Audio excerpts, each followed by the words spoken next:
Well, hello you bearded bastards, and welcome back once again to Monsterkiller. Now, as I had said right at the end of last episode, this episode we're going to be focusing mostly on the new fortress. Not this dusty old place up here, but this one right here. We see our nice new entry hall, all carved out. Fairly nice if I say so myself. Let's zoom in a bit. And it leads up here to where our new living quarters will be. Fantastic, huh? It's going to be a thing of beauty, I'm telling you. And it's also going to take forever. Like a long time, I'm thinking. But that's all good. We're going to try to get it done this episode. That's the plan anyways. But you never know, something could happen in the meantime. This is Fagush after all. Now, in the meantime, we're kind of in a precarious position, honestly. We're sitting here in this tiny, cramped little fortress. All we have is those 2 military squads, 20 dwarves of middling skill, still fairly poorly equipped, honestly. I do have a bunch of armor and weapons available, but none of the dwarves seem to be grabbing them. I'm not too sure why that would be. I'm sure it's mostly just finicky Dwarf Fortress military stuff as usual, but we can just assume it's the hubris of these brave dwarves. They don't need armor, right? That's what they think. But anyways, while we're sitting here in this tiny fortress waiting for the new one to be carved out, we're still fairly poorly defended. And really there's not that much we can do about it. We just have to wait and hope that some horrible beast doesn't show up in the meantime. Really, we've been fairly lucky with those past few beasts. We did have a couple ugly ones, but they weren't any trouble. No big trouble anyways. It's just a matter of time before a truly horrendous one shows up. We're rolling the dice. But there's not much we can do about it right now. No sense in worrying about it, I guess. We just have to hang tight. Here's something I'd like to address in the meantime. There's a giant cave spider right over here, sitting down in this water, and this guy seems like a particularly crafty arachnid. Its name is Bawulalush, and it has killed a couple things over here, including a monster slayer. Now this spider seems to be going for a sort of a crocodile tactic, kind of just hiding down in the water here, waiting for prey to near the shore, and then it jumps out, bites him a couple times, and goes back down into the water. Why the hell would that be? Very annoying. You know, I wish I could say I hated this creature, but it's really kind of amusing. Plus, it hasn't really been any big trouble so far, so I suppose it could hang out here for now, even though it is disturbingly close to our fortress. I know very well if I send my dwarves down there to kill the thing, half of them will end up in this water. So yeah, he could just stay there for now. Anywho. Oh boy, here's something. The Cyclops, Uzol Okangigin Deros Tomud has come. A giant humanoid monster with a single eye set in its forehead. Ooh, I like the looks of him. Let's get a closer look at this beast, huh? Her quite sparse hair is extremely long. She isn't tall, but has incredible muscles. She has a grating, raspy voice. Her eyebrow is incredibly high. Her nose is sharply hooked. Her ears have large hanging lobes. Her short head is extraordinarily broad. Her slightly rounded, dark taupe eye is protruding. She has very low cheekbones, and she has a narrow chin. Her hair is auburn. Her skin is dark tan. Ooh la la. That is one sassy Cyclops. Alright, she is currently over to the western side of the map, not far from the fortress at all. Yikers. Okay, I'm gonna send the dwarves down to the fortress. Let's go, guys. And while the dwarves are grouping up in the fortress, I will call up our squads. And again, I will send them to our cluttered courtyard. Game is unpaused. Dwarves are moving. The Cyclops is making a beeline straight for the fortress. Terrifying. Come on, dwarves, get in there. Be safe, be smart. Oh boy. Okay, the forgotten beast Stasno Anu Tostra has come. An enormous 3-eyed thornbill. It has a curling trunk and it has a bloated body. Its clear feathers are patchy. Beware its fire. Man, I hate the fire ones. Like big time, not even kidding. Alright, so we got a 2-for-1 deal here. And what are we, a half minute into this episode? Yikes. Okay. Let's see here, where is this one? That beast has appeared in the second cavern level, the level where we're currently building our new fortress. Fantastic. Alright, I tell you what, chances are this forgotten beast is just gonna be flapping around in these caverns here for a while before it even gets to the fortress. So we're gonna focus on that Cyclops, then come down here and try to maybe take out this one. Ugh, kind of a risky situation really, but you gotta do what you gotta do. Alright, unpausing the game. Come on dwarves, group up. I'm gonna send them out right now actually. Go ahead guys. And once again, we will follow Lycott, our military captain. Alright, they're moving up the stairs. Moving up. Oh, moving back down. What happened? It's already dead. We missed that entire combat. Let's take a look. Yeah, that was a very pitiful battle right there. Oh, it looks to have tried to go through that eastern door. No luck.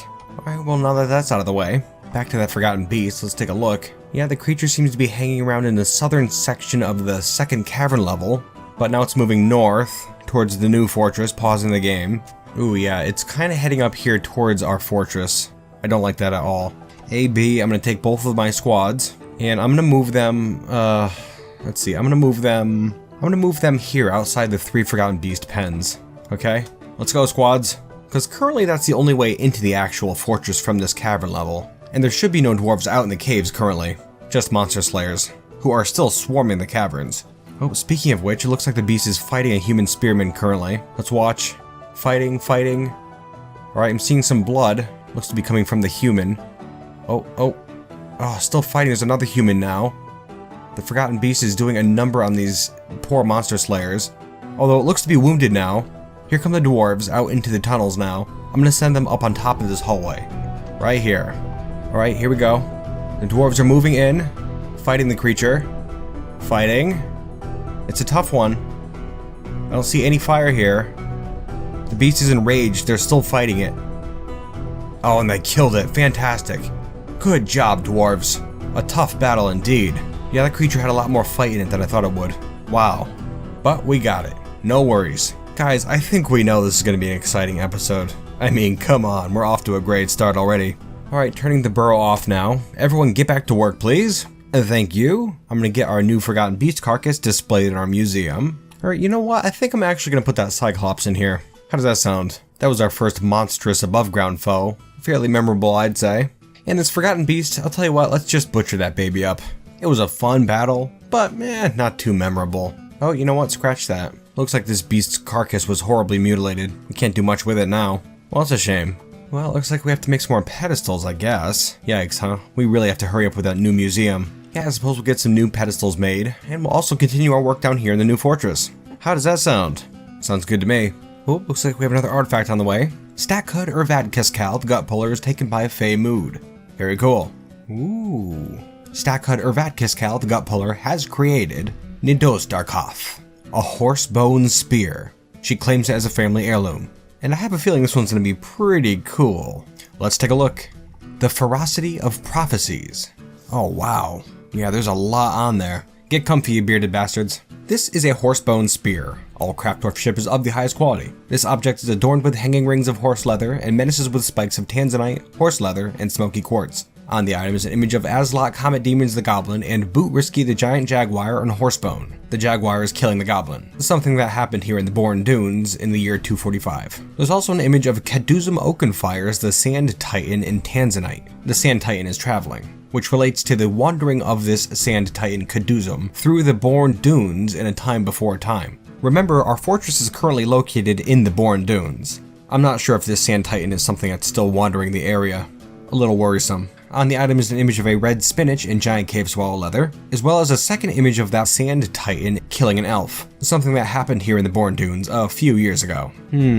Well, it's a pretty cool spear overall, kind of an ornamental thing really. I could assign it to a dwarf, but bone is not an optimal weapon material. And while I don't normally care about that sort of stuff, I don't really want to mess around with that. We need our army at full strength. So I'll just throw it in the museum for now. A fantastic artifact. And believe it or not, that spear is going in there right now.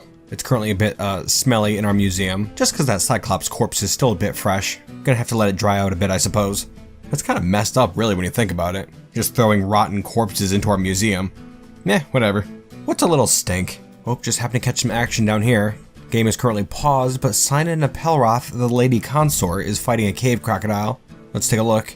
Alright, they are fighting, and she killed the cave crocodile. Fantastic work, Sina. She used to spend most of her time in the meeting hall before she became a resident here at the fortress, but now she wanders through the caverns like a normal monster slayer. That is a bit worrisome. Again, I don't really want her to perish out here, but I'm not too sure how hopeful I am of that. Monster slayers don't tend to have a very high rate of survival out here in the caverns, but who knows, maybe she'll be one of the lucky ones.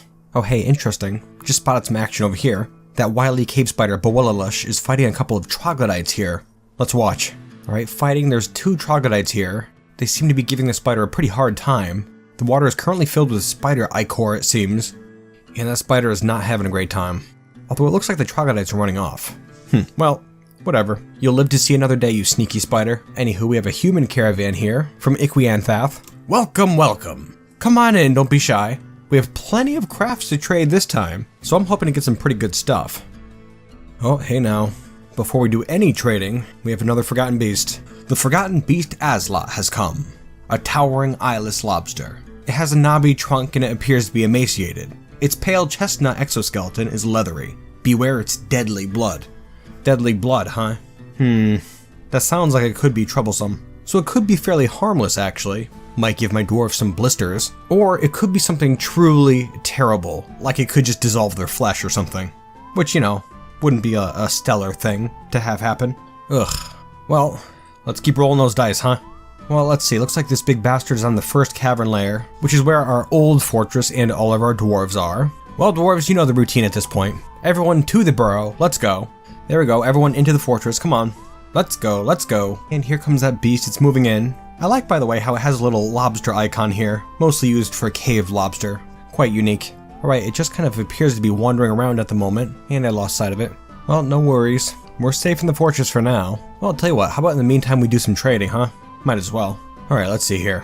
Well, unfortunately, currently our queen has forbidden the export of bracelets. Kind of foolish, really. Apparently she's fond of the things. Just a side note, really. We have plenty of other stuff to trade. Now, let's see here. What do we need? Now, something I haven't really mentioned is we really don't have much access to metals here in Usheng Bagush. We ran into silver ore a while ago, and you could use that to make some pretty decent warhammers, but other than that, you can't really do much with it. So I'm thinking about trading for some stuff that we can melt down, and then use those bars to make better things. Yeah, so we'll pick up some of this large human armor, as well as some of these big weapons, two-handed swords, a great axe. We'll get some cloth, some leather. We'll take these anvils, again we can melt those down, a whole bunch of meat, some fish, fruits and vegetables, some trap components, we'll get those melted down, cheeses, and I think that'll about do it. Now let's see if we're good for it. Oh, you bet we're good. No problem actually. And they are ecstatic with the trading. Fantastic. Now we're getting in good with the humans, starting to solidify our position here, making our mark on the world. Alright, back to this forgotten beast, which is swiftly moving into the fortress. And it's moving away, seemingly.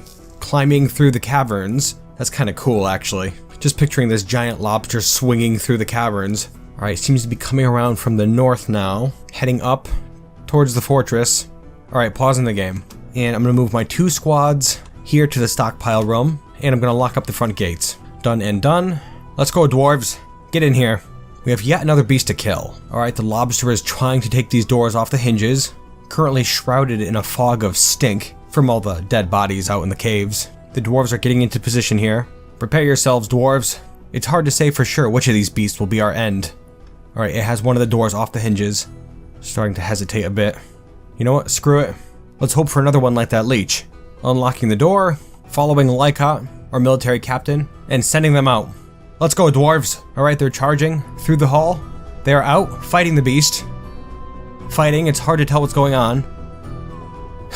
And they killed it. Fantastic work, dwarves. Now let's take a look here before I get too cocky. Alright, we have 5 pages of combat. And it looks like the beast didn't manage to land a single claw on any of my dwarves. Good fighting, guys. Now then, the question. Did any of you get any blood on you? A very important question. Yeah, I'm looking through these dwarves here and I don't see any blood on any of their bodies. Even these dogs, I see no blood on them either. Fantastic. Well, I guess I'll turn off the burrow and everyone can resume their work. Now, if we take a look over here at this forgotten beast, on the ground it is surrounded by blood. There are pools of blood all around it, as well as all over the corpse itself. That is a bit worrisome. Well, I'll tell you what, I'm not going to worry too much about it right now. I've got a feeling it's going to be fine. Deadly blood. What's that even mean? In fact, I'm going to have this dwarf come over here and butcher that lobster. I'll bet it's mighty tasty. Alright, there we go. Let's see what we got. A whole bunch of meat here. 231 units. Wow, that's something. As well as some chitin. I'm not sure what I can do with that, if anything. Probably not much. Some brains, some intestines, some heart, and some fat. Pretty neat. Yep, so 3 giant monsters this episode so far. I don't know, maybe we just hit a dead section of caverns. All these beasts, really not anything to worry about. I mean, where's the challenge? And yes, I know I'm asking for it. Violently aware.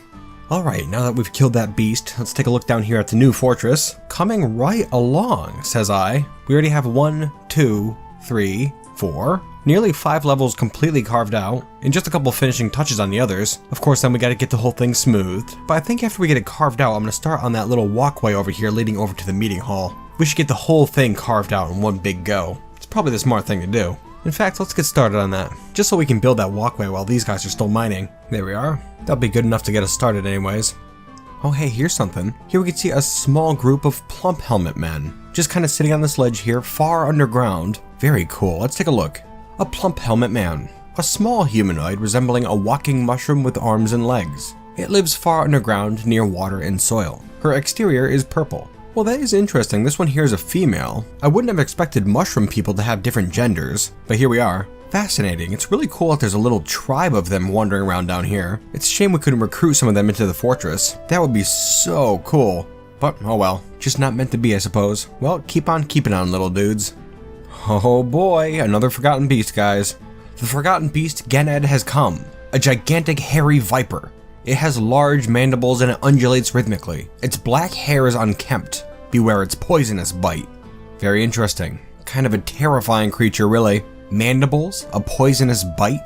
I don't think that's much to worry about, really. Although I imagine if it did manage to get a solid bite on a dwarf, it could screw him up pretty bad depending on what its poison is. Now, let's see, where is it? Well, it looks like it's down in the third cavern lair, nearby where we killed that kestrel in the fungiwood tree. So it's a pretty decent distance from the fortress. Tell you what, I'm not gonna even bother putting my dwarves in the burrow. I'm actually gonna take my 2 squads though, and bring them down to this area over here, near that downward passage that we had explored earlier. Get to it, squads. Do not tarry. And I'm gonna keep an eye on this viper, see what happens. Slithering through the tunnels, past the mushroom trees. It seems to be heading towards, oh, it's fighting with a monster slayer, a goblin. Bit him pretty good. That goblin's badly injured, but still fighting. Fighting? Ooh, that goblin's airborne and it died, unfortunately. Now it's heading up towards where those mushroom men are. Oh no. Run, mushroom folk. Oh man, they don't stand a chance. They killed one of them. Ooh, this is a vicious beast. I like it. You'll make a fine cloak, I'm sure. Alright, dwarves, hurry up, will ya? We don't have all day. Oh, the viper's heading back up the slope here. Oh, run, mushroom people. Oh man, it just killed another one. And another. Darn, those poor plump helmet men. Yeah, it is totally wiping them out. There is one running away from it. It's chasing it down though. And I think it got it. There is only one plump helmet man left, climbing through the tunnels here, up along the wall. They're desperate to escape. Guess I can't blame them. Stay safe, dude. Alright, the dwarves are assembled on this ledge. I'll have to see if I can get them down there towards where the viper is. If I can get them down here, that's actually fairly close to where it is. Oh, we have a bunch of civilians wandering around down here. No, that's not good. Okay, everyone to the burrow. Let's go. Oh, this beast just wiped out another monster slayer. This thing is a brute. It's fighting with another monster slayer. Ooh, who got a good hit in. Oh, one of our dwarves is there, fighting. It's just a dwarf and a monster slayer right now, and they killed the creature. Fantastic. Good job, guys. And would you look at that, the ones who took it down are Uvash, the one who killed that leech last episode, and the second lady consort in the fortress. Fascinating. I'm surprised they took it out so easily, honestly. And actually, it looks like the lady consort is the one who got the kill. Great work, I gotta tell ya. Kind of a dicey start here to that combat. The lady punched the beast in the tail, to little effect. The beast charged at her, she lashed it a couple times in its head, and then she just went to town. Bit it in its eye. Yeah, wow, she really laid into the creature. Good job, I like her, I think. I haven't given out a nickname in quite some time, and I really like this human here. So, I'll tell you what, she will receive a nickname. So, Kisho Ukor Param, lady consort, from now on your nickname will be Snakelash. I like it.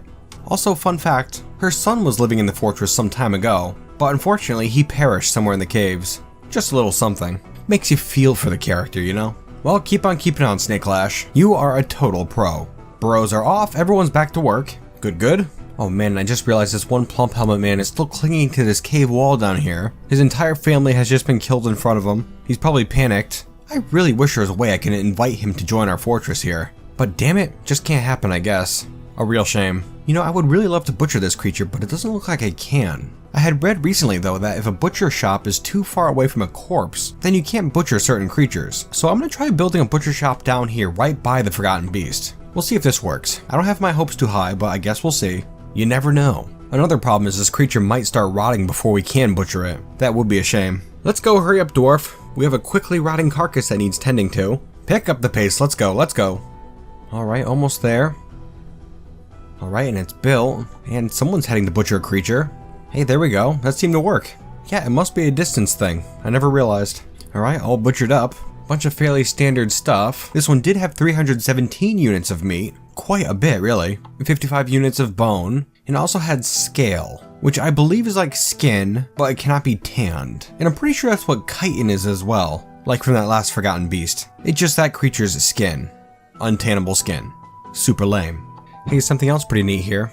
Cybrak Tooth Isaac, the Sandblade, is taken by a strange mood. Haven't had a new artifact in a bit. Pretty excited. And the dwarves are back once more. Fantastic. They should have a ton of good armor for us. Which is good, actually, because there's been some ugliness here in the fortress. I didn't think it was anything to worry about at first, but I actually made a new squad. The Griffins of Steel. 10 dwarves here. I used a bunch of leftover migrants that we've had just kind of laying about the area. And some of them actually have some pretty good fighting skill, believe it or not. So I figured, what the hell. But it looks like right after I made this squad, a couple of the hammer dwarves here have been appointed as the fortress punishers. Like, they've been going around and beating dwarves like crazy. Nobody's been too seriously hurt so far. Actually, that's incorrect. Here we have that artifact. Cybrak Tooth Isaac, the Sandblade, has created Oten Takthat, a dog bone spear. Another bone spear. Very strange. She claims it as a family heirloom. Let's have a look. The Russet Scorn. This is a dog bone spear. All craft dwarfship is of the highest quality. It is encrusted with round slate cabicons and round mica cabicons. This object is adorned with hanging rings of cave spider silk and menaces with spikes of dog bone and copper. On the item is an image of, this is bizarre, an ostrich in copper. On the item is an image of Doran Blow Blockades the dwarf in tiger leather. That's pretty sick. And on the item is an image of Urvad Yearling Channel, the dwarf, and dwarves in copper. And this relates to the appointment of this dwarf to the position of general in the year 34. Very interesting. I like it. That ostrich though, an odd touch. I get that it's something that a dwarf could be into, sure. But, hey, you know, whatever. Do what you will, dwarves. On second thought, you know, it looks pretty cool. I like it.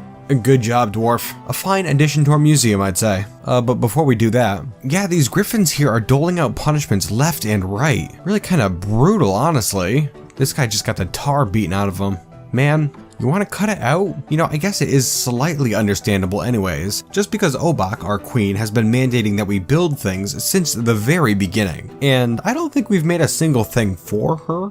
And she hasn't been doling out punishments. I assume it's because there's been so much going on in the fortress and she hasn't had time to. But now things are maybe settling down a little bit. She sees a bunch of armed dwarves laying around. And maybe she's had back in her mind the fact that we haven't made any of these items for her. Maybe it's kind of been bothering her. It would seem to be the case. Well, not great. I'm currently trying to stymie this flow of punishment by building some cages down in the barracks, so that we can kind of use it as a prison, you know?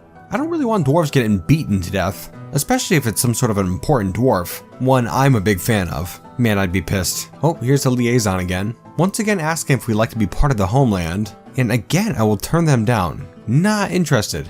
Bunch of bastards. This is the mountain home. I guess they just don't get it.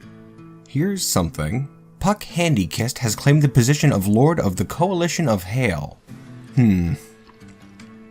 Well, you know, I'm not too sure. I'm looking around the map here to see if I can find the Coalition of Hail. I'm not seeing any location with that group as its government. Well, perhaps I'll dig around a little bit more between episodes. Well, in any event, we now have a human lord living in our fortress. Lord of what? I'm not too sure, but it's still pretty neat. Anywho, things are coming along in our new residential quarters. We're about halfway through carving out this central open area here. Shouldn't take too much longer. Oh boy. A vile force of darkness has arrived. And I will bet my bottom dollar that this is an ugly one. I mean, I can already see it's going to be. Yeah, we have a couple trolls here, as well as some beak dogs, and a whole bunch of goblin recruits. Not fantastic. Alright, now if we take a look up top here at our entrance, you can see over on the eastern side where I'd made that crushing trap, as well as all those stonefall traps, I actually made another crushing trap, as well as some more stonefall traps, all linked up, good to go. And I realized too that I could easily make a hallway that would kill all these goblins immediately, but that's no fun for anybody to watch. And it's certainly not any fun for me to play, so that's not what I'm going to be doing. No, we kind of have a minefield configuration here. If they happen to walk onto these things, fantastic. If they don't, well, we're going to have to deal with it. Anywho, let's get the dwarves to the burrow. Let's go. Burrow 1 should be fine. Now, one of my biggest concerns about this siege is the fact that they have brought trolls this time. Trolls are building destroyers, and so those guys can smash straight through these flimsy doors here, and that is no good. But, you know, I'm feeling like we don't have to worry about it too much. If we can get one of these crushing traps to trigger, then I'm feeling pretty confident that we could wipe out a good amount of the siege. We're gonna have to hope for as much anyways. Alright, anyways, that's enough blabbing. Gonna unpause the game. Man, this is an ugly one, guys. Oh boy, this is a really ugly one. Oh boy, I don't even know what to do about this. That's a lot. Oh my god. Guys, we are in serious trouble here. That is a ton of armed goblins, all riding beak dogs. A lot of trolls. And all we have are 30 military dwarves. 10 of whom are basically all recruits. Oof, and a lot of our warriors don't even have armor. Damn it. Ooh, yeah, this is really bad. They're still coming too. We have 1, 2, 3, 4, 5, 6 and a quarter pages of attackers right now. We probably have 70 plus armed goblins here. A lot of beak dogs, which are nothing to scoff at. Oh man. Yeah, this is ugly. Alright, let's see here. We cannot joke around with this attack. Alright, something else I'm gonna do just because I'm that desperate. I'm gonna make a new squad here. We'll call it the Fiery Pillars. Alright, there we go. 10 more dwarves. I don't know if they'll have the equipment they need, but hopefully we have enough weapons laying around. And you know, I think I actually have enough dwarves to spare to make another emergency squad. Oh my god. I'm not calling it that. There we go. I like that. The tin picks.